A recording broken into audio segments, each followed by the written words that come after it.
এক মহিলা মারা গেল।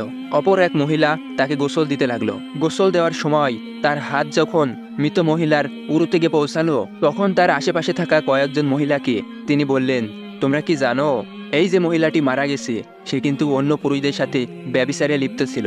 এই কথা বলার সঙ্গে সঙ্গে গোসল করা মহিলার হাত মৃত মহিলার উরুর সাথে অলৌকিকভাবে আটকে গেল। শত চেষ্টার পরেও হাত উরু থেকে আলাদা করা গেল না। এভাবে কেটে গেল 3 রাত 3 দিন। এই মহা সমস্যা দূর করার জন্য ইমাম মালিককে ডেকে নিয়ে আসা হলো।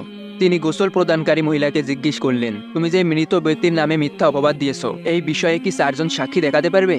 তিনি বললেন, না।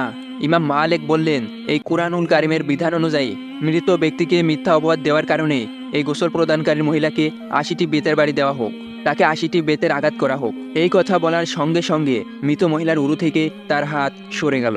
আল্লাহ আমাদের সকলকে এভাবে মানুষের উপরে মিথ্যা অপবাদ দেওয়া থেকে হেফাজত করুক। আমিন।